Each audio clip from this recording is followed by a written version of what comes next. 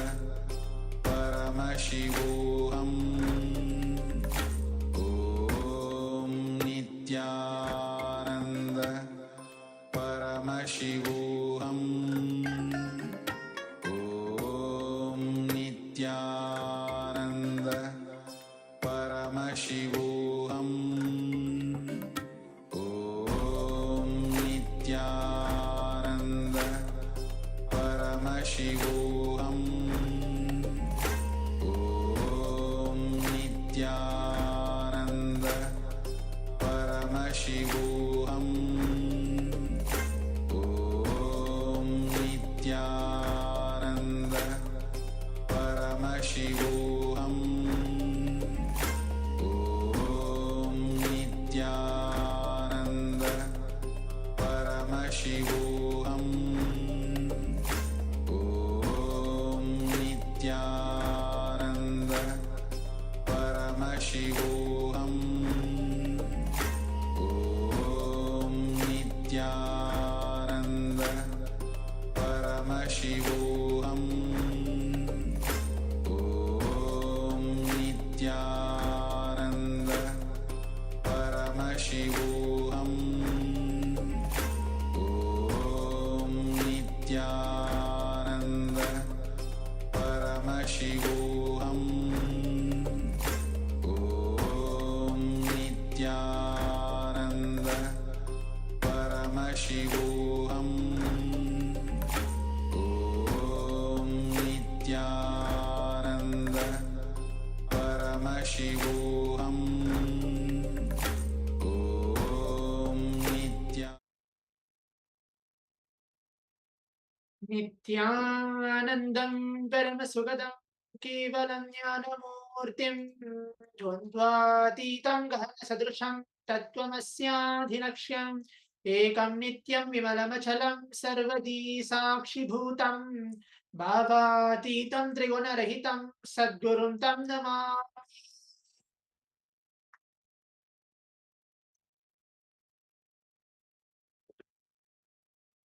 Nityananda, welcome back for the next session, which we're going to have. I'll be one of the acharyas will be conducting and guiding all of you throughout the next upcoming sessions. In the previous session, as we have heard directly from the Supreme Pontiff of Hinduism into various different truths, into various different exercises and powerful cognitions, how to decide to break free from our karma pattern. What is karma pattern and how to break free from it. We heard directly from the Supreme Pontiff of Hinduism, learning about the karmic cycle which we are going through. Most of us maybe still have the cognition, what is good karma and what is bad karma? The papa and punya. Do we inherit good karma and bad karma both? When we do something, how do we know whether we get bad karma? Or when we do something, how do we know we get good karma? What is the exact definition of karma in our life? We have there is always a concept where people tell that karma is a boomerang when it comes back, and it gives a kind of a punishment, or it kind of a life lesson to all of us.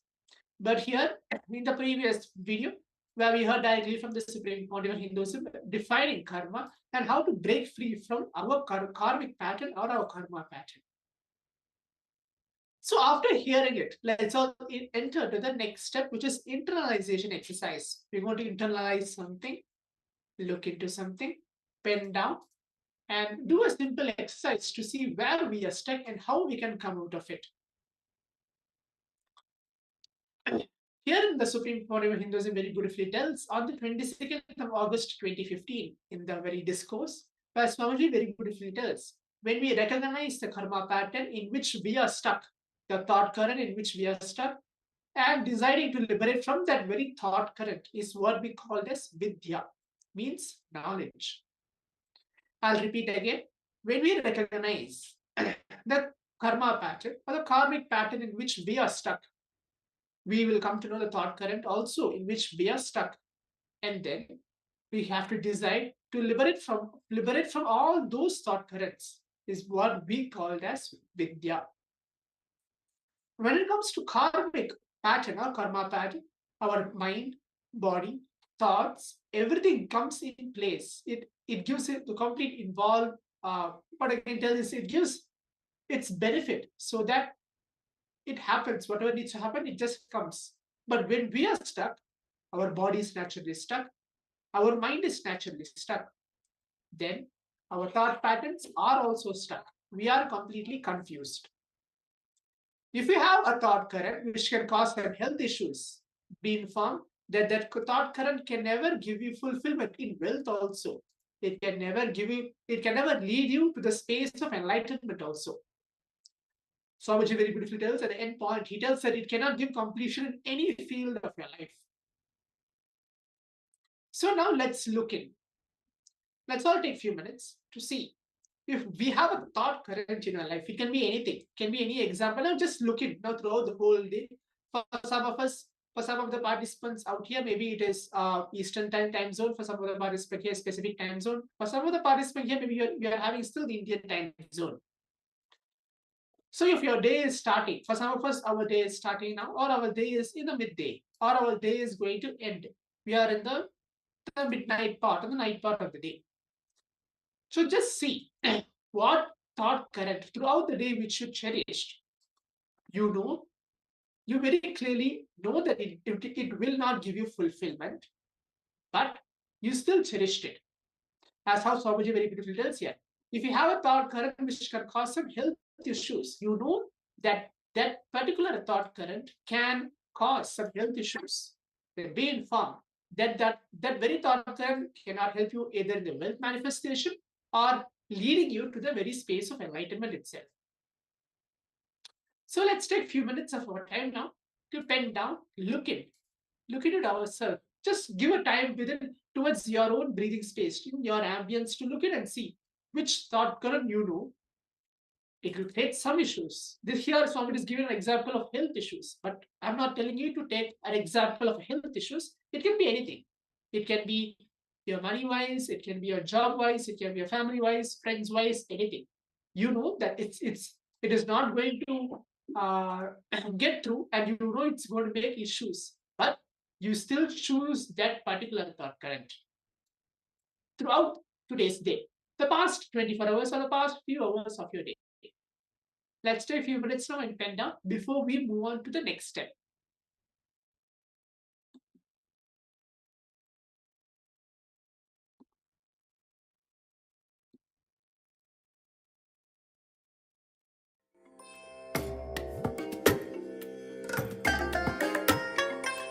I bless you all. Let you all open all your three eyes and manifest the powers of Mahasadashiva. Om Nityananda Paramashivoham. Om Nityananda Paramashivoham. Om Nityananda Paramashivoham. Om Nityananda Paramashivoham. Om Nityananda Paramashivoham. Om Nityananda Paramashivoham. Om Nityananda Paramashivoham. Om Nityananda